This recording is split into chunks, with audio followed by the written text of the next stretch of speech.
हाजिरी लगाने आते थे। इनका नाम था बाला साहेब ठाकरे। चांदी के सिंहासन पर बैठने के शौकीन बाल ठाकरे खुलेआम धमकी देते थे। ये बात है सन 1990 के आसपास की। कश्मीर में इस्लामी आतंकवाद चरम पर था। कश्मीरी पंडितों को भगाया जा रहा था। अमरनाथ यात्रा चल रही थी। आतंकवादियों ने यात्रा बंद करने की धमकी दे दी और कहा जो भी अमरनाथ यात्रा आएगा वो वापस नहीं जाएगा। तब बाल ठाकरे ने एक बयान दिया कि हज के लिए जाने वाली 99% फ्लाइट्स मुंबई एयरपोर्ट से जाती हैं।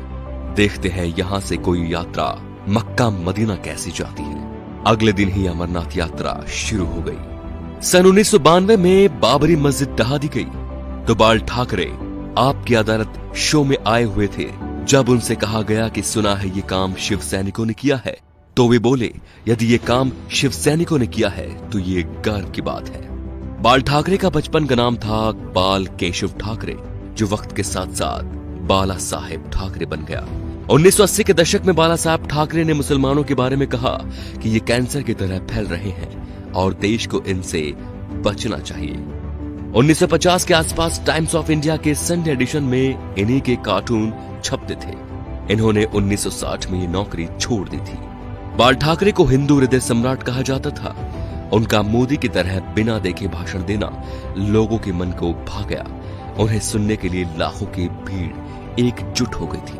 बाल ठाकरे जब किसी का विरोध करते थे तो दुश्मनों की तरह, और जब तारीफ करते थे तो ऐसे कि जैसे उनसे बड़ा कोई मित्र नहीं।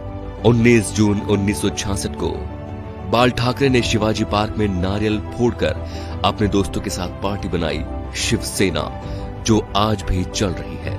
बाल ठाकरे की एक खास बात थी कि वो कभी किसी से मिलने नहीं गए।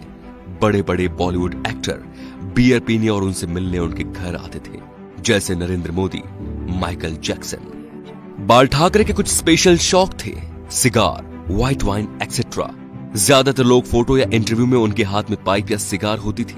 1999 में बाल ठाकरे पर 6 साल तक वोट डालने और चुनाव लड़ने पर बैन लगा था, लेकिन बाल ठाकरे ने अपने जीवन में कभी चुनाव नहीं लड़ा। अपनी मौत से 2 महीने पहले ठाकरे का एक बयान आया कि आर्मी मेरे हवाले कर दो, मैं देश को 1 महीने में ठीक कर दूंगा। 17 नवंबर 1912 बाल ठाकरे का निधन हो गया। इस दिन मुंबई बंद था। अंतिम यात्रा में 5 लाख लोग शामिल हुए। थोड़ी थोड़ी देर बाद एक आवाज उठती है, बाला साहेब। लाखों लोग चिल्लाते रहे, अमर रहे। बाल ठाकरे ना तो मुख्यमंत्री थे और न सांसद, फिर भी उन्हें मरने के बाद 21 तोपों की सलामी दी गई, जो राष्ट्रपति प्रधानमंत्री को मिलती है। ये रुतबा था बाला साहेब ठाकरे का। तो दोस्तों, ऐसे शेर दिल हिंदू सम्राट के लिए वीडियो को शेयर जरूर कीजिए और उनकी महानता को फैलाइए, ताकि आज जो शिव सैनिक या हिंदू उनके सिद्धांतों को भूल चुके हैं, उनके हिंदुत्व की रक्षा का संकल्प याद दिलाएं। जय श्री राम दोस्तों।